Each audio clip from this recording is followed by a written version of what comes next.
Non-stop total fail. Isn't that just the perfect description of life on Earth? That's right. Our fail is no longer merely epic. It's total. It's absolute. It's all-encompassing. Life is a big Olympic-sized swimming pool filled with cat piss. And every day is just another lap. I know.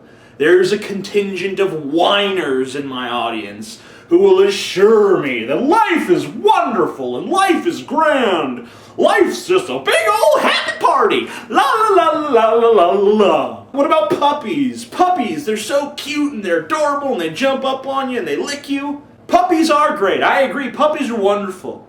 You play with them, you feed them, you take care of them, then they die. Yeah, not so wonderful anymore when you're burying them in the backyard in a cardboard box. Not such a fun, happy experience then. What about sex? What's wrong with sex? Nothing wrong with sex. Nothing wrong with a big old pair of boobs or a nice ass in your face. No, that's wonderful. Yeah, until you wake up a few months down the line with a mysterious rash. Everything that you think is good in life is actually just a trap. Anyone remember like Super Mario Kart 64, how they have those boxes with the question marks on them and they're full of goodies? Well, there are none of those in life. There are only the upside down question mark boxes that look alluring for a second, but then just as you realize they're a trap, it's too late to change course and you explode. And I can already sense some of you going to dictionary.com to check the spelling of the word pessimist so that you can call me one in the comments section. But guess what? I'm not a pessimist. Because a pessimist, he looks at a glass of water and he says, that glass of water is half empty. But I'm not an optimist either, because the optimist says, that glass of water is half full. I happen to think that the glass is entirely full, but not of water. It's full of shit. So they're putting out a remake of A Nightmare on Elm Street this week. They got a new Freddy and everything. He's played by the same guy who played Rorschach in the Watchmen movie. He's got his claws and he's got some new makeup. He doesn't look as burned anymore. Now he kind of looks like he's had some skin grafts done, which makes no sense, but whatever. And the guy does his voice kind of goofy. Why, Devin, I haven't even cut you yet. I'm Freddy. Woo! Yeah, it looks pretty damn stupid. What is with all these fucking remakes lately? Does Hollywood just have no original ideas whatsoever? Haven't we learned from all the bad remakes out there that these remakes are just a bad fucking idea? I mean, look at, for instance, Tim Burton's remake of Planet of the Apes, or Tim Burton's remake of Charlie and the Chocolate Factory, or Tim Burton's remake of Alice in Wonderland. Remakes are horrible, and Tim Burton should just not be allowed to direct movies anymore. And I know I'm gonna get shit from some of you who say, oh, Alice in Wonderland wasn't really a remake, it was more like a sequel. Okay, so a movie called Alice in Wonderland is a sequel to a movie called Alice in Wonderland. Yeah, that makes more sense. I'm glad you corrected me, thanks. I read an article today that said that the government is still sinking billions of dollars into abstinence-only education in high schools. For those of you who don't know, abstinence-only education is where you teach the teenagers that the only way to be truly safe is to just not have sex until after you're married. This would be okay, I suppose, if it didn't totally contradict our biological imperatives, and it wasn't completely ineffective. That's right, it doesn't work. Study after study after study after study after study has shown that abstinence-only education just doesn't fucking work. And yet we still keep sinking money into it. And the more honest sexual ed programs, the programs that teach kids how to have safe sex and it's responsible to use condoms and stuff like that, those programs, we don't really fund those too much because doesn't really jive with our values. Because here in America, We're scared of teenagers having sex. If you want to keep adults from having sex with teenagers, fine, okay. But why are you trying to keep teenagers from having sex with teenagers? They've got the equipment to have sex. And believe me, they're thinking about having sex. You repress them like this, and then you wonder why they're frequenting sites like 4chan, masturbating to things so bizarre that in previous generations, no one would even have had an inkling that they were supposed to be sexual. If you guys keep this up, in a few generations, kids will be jerking off to like fire hydrants and shit. Because that's how fucked up you're gonna make these damn kids. Another thing bothering me lately is this weird obsession that we suddenly have with cell phones or smartphones or whatever the hell they're called these days. And I don't care about the phones themselves. I don't care about the nifty new features and, you have a phone and it rings and like, excuse me, I have to take this call on my phone / rocket ship to the moon. The only thing that bothers me about it is how they've become this status symbol for our age. Like if you don't have an iPhone or a BlackBerry or something, you don't exist. Like if you have some kind of old school thing that actually has buttons on it, it's like you're some kind of fucking demon from another planet. Like, whoa, we don't want nothing to do with you, buddy. You're crazy. I think I read an article a number of weeks back that said that a lot of girls won't even date a guy if she doesn't like his phone. Welcome to America! Another thing that's just bothering the fuck out of me is all of these moral wimps who are crying about Hit Girl in the movie Kick-Ass. Like it's the worst thing that's ever happened. All of these reviews, they review the movie from a moral point of view. They don't review it as art. They review it as a moral guideline. And they say, oh, they have an 11-year-old girl and she's shooting people and killing people and stabbing people and it's wrong. It's just so damn wrong.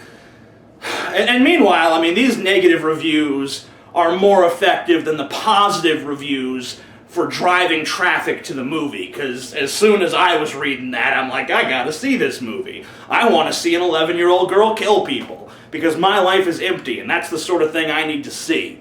But you got all these crybabies like, oh, this movie depicts children, and they're doing naughty things that we don't think children should do. They're killing people, that's wrong. Meanwhile, over in Africa, you got 11-year-olds armed with AK-47s actually killing each other, and the same people who bitch about how violent and horrible this movie is, and how wrong it is to depict a child engaging in fantasy violence don't give a fuck what goes on in Africa. They don't care that real children are actually killing people in some self-perpetuating war in some third world country. They don't give a shit about that, and neither do I. I don't care, it's too damn far away. We're not programmed to care about something that's so abstract to us. But if you're not going to care about that, then you have no right to bitch about seeing it in a movie. Like some 11-year-old girl's gonna see Kick-Ass and say, that's what I want to do. And she's gonna go buy a gun and start shooting bad guys for real because the movie was just a big advertisement for killing people. You know something I'm sick of people complaining about, and I've done this personally? The news covering politics and issues less and less, and covering celebrities more and more. But I'm starting to come around to the position that I'd rather they just cover celebrities, unless something truly important is going on. If you're a news editor and you have the choice between going with a story about Madonna getting like a splinter stuck in her ass and paying Lindsay Lohan $20,000 to remove it with her teeth, or you have a story about the president signed some new legislation into law and like 10% of the country thinks it's going to be like the death of America, and 10% of the country thinks it's like a major leap forward, and the other 80% of the country knows that it's not going to do shit either way because it never does. Go with the fucking celebrity story, because at least that's interesting. The news is boring. Politics and issues are boring. And we all know that in America, we're incapable of actually solving these problems, so why even bother to bring it to our attention? It's like telling your drunken paraplegic father that the lawn needs mowing. It's pointless to give him tasks which you know he cannot accomplish. Just like it's pointless to bring to the attention of the American people problems that they cannot possibly solve because they live in a country where problems like this are impossible to solve because we just don't agree on anything. We'll never agree on an approach. We'll always make these stupid fucking compromises that make no sense. So let's just pay attention to what the celebrities are doing, because it's a lot more interesting, and it's not like things are going to get any worse without us paying attention to them. In fact, they might get better. Now, I'm about to pimp my book again, but before I do, I'd like to criticize some of my critics who are calling me a sellout because I'm trying to sell books and whatever else. Listen, if I was e-begging, I could kind of understand the criticism. I understand that if I come out and say, "Give me some money, guys," that I'm gonna get a little shit for that. Okay, I accept that. But if I'm trying to sell something, then you have no right to come and tell me, "Oh, what are you trying to sell stuff to us for?" People making things and other people buying them, that's sort of called commerce. And it's what keeps this society going. So don't criticize me, and especially don't tell me you need to go get a real job if you want money. So let me get this straight. Instead of making my own product and selling it myself, I should go work for a giant corporation and peddle their products to people. Yeah, because the moral difference is so obvious to me. It's wrong for me to make money. It's okay for a giant soulless corporation to make money. Listen, I wrote the damn book, and I'll fucking sell it if I want to. And if you don't want to buy it, don't fucking buy it. But shut the fuck up. Don't come to me whining, because like somehow me selling a book has affected your life. It hasn't. On that note, I'm selling more books. If you got a problem with it, they're right down there. Buy them if you want them. They're going off of sale May fucking 1st. And I'm sick of you motherfuckers who, after I take it off sale, write me letters like, "Why ain't you selling the book no more? I've told you numerous times, limited engagement. This is the last fucking chance. May 1st, you don't have it by then, you're fucked." Okay? Now, as a little bonus rant, Pat Condell recently made a video about the importance of voting and the importance of voting for third parties. You know, parties that aren't popular. And he lives in the UK, so I think they already have 3 major parties. I don't know anything about UK politics. But the message of his video was basically like, if only we voted for the right people. People who represented the constituency. People who represented the people. Instead of the corporations or the religious interest groups or whatever. Politicians who represent the people are no better than politicians who represent corporations or special interests. Because it's, no matter what you're talking about, it's always made up of people. And people are always stupid. Just because you have a politician that represents the constituency doesn't mean they represent you. It just means that they represent popular opinion. So every time that you disagree with popular opinion, your politician will disagree with you. A politician should be someone who thinks for them goddamn selves. They shouldn't be someone who's a puppet controlled by the people. They should be someone who can stand up to the people when the people are wrong.